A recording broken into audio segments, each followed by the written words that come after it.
Assalamualaikum warahmatullahi wabarakatuh. Saya akan menjelaskan tentang video koneksi antar materi, kesimpulan dan refleksi modul 1.1. Saya Ahmad Khoyin, calon guru penggerak angkatan 7 Kabupaten Lamongan.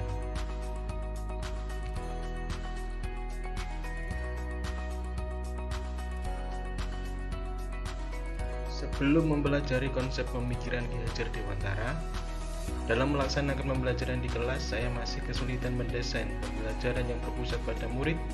Dalam kegiatan belajar, saya masih sering menuntaskan materi sesuai dengan target tanpa melihat kemampuan dan keadaan siswa.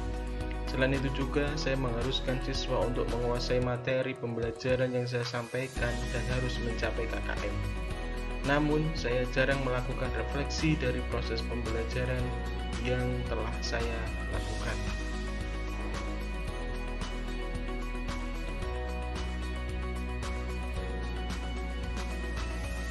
Kedua, dalam pembelajaran saya masih berasumsi bahwa hasil akhir adalah segalanya tanpa melihat siswa dalam proses belajar. Sehingga muncul pemikiran anak yang mendapat nilai bagus dikatakan pandai dan memandang rendah anak yang mendapat nilai rendah. Hal ini kadang-kadang membuat anak tertekan untuk mendapatkan nilai bagus, sehingga rasa percaya diri di dalam belajar menurun.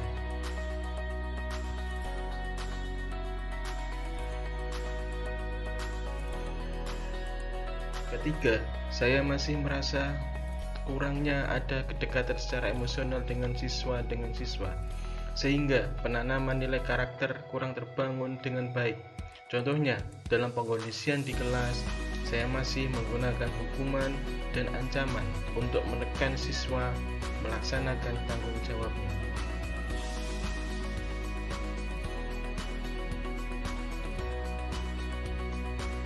Kemudian, setelah saya mempelajari pemikiran Ki Hajar Dewantara tentang pendidikan, yang pertama, yang berkaitan dengan pendidikan kodrat alam dan kodrat zaman. Yang kedua, pendidikan memerdekakan. Dan yang ketiga, pendidikan menuntun. Dari pemikiran Ki Hajar Dewantara tersebut, membukakan pemikiran saya di dalam mendidik peserta didik di sekolah saya.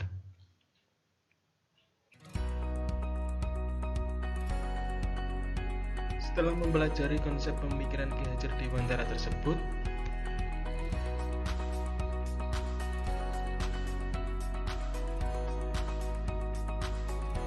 saya mendapatkan banyak pengalaman. Yang pertama, pendidikan sesuai kodrat zaman dan kodrat alam.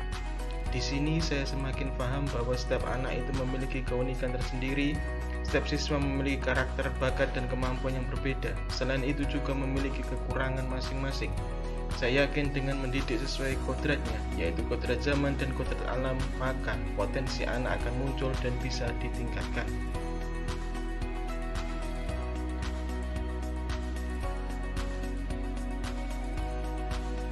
Kemudian, yang kedua, pendidikan yang memerdekakan.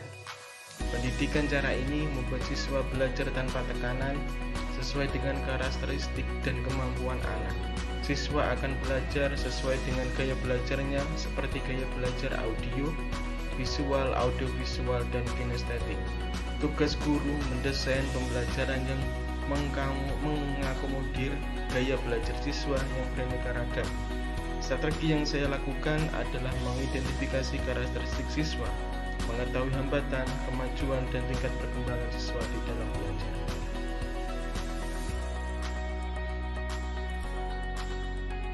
Terus yang ketiga, pendidikan menuntun. Sebagai pendidik, saya menyadari bahwa saya tidak boleh memaksakan kehendak kita untuk diikuti anak. Memberikan materi tanpa melihat bakat dan kemampuan dapat menekan siswa dalam belajar. Seorang guru harus mampu menuntun siswa sesuai bakat, minat, dan kemampuannya. Oleh sebab itu, saya mencoba menerapkan suasana belajar yang menyenangkan. Guru sebagai role model yang dilihat dan akan ditiru siswa, baik dari perkataan sampai dengan perbuatan. Untuk itu, saya harus menjadi teladan yang baik bagi siswa dalam penanaman budi pekerti, serta menjadi pendidik ing ngarsa sing tulodo ing madya mangun karsa tuwuhing daya.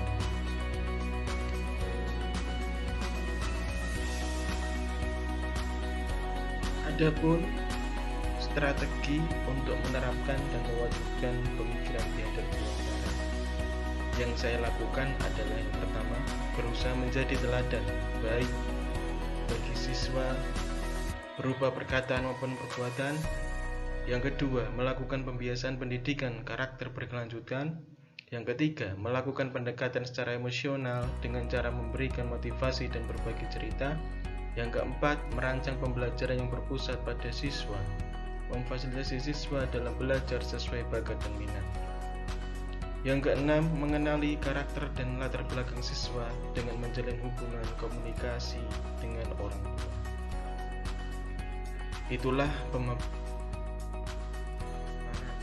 dari saya. Semoga kita menjadi guru penggerak yang bermanfaat. Terima kasih, salam dan bahagia. Assalamualaikum warahmatullahi wabarakatuh.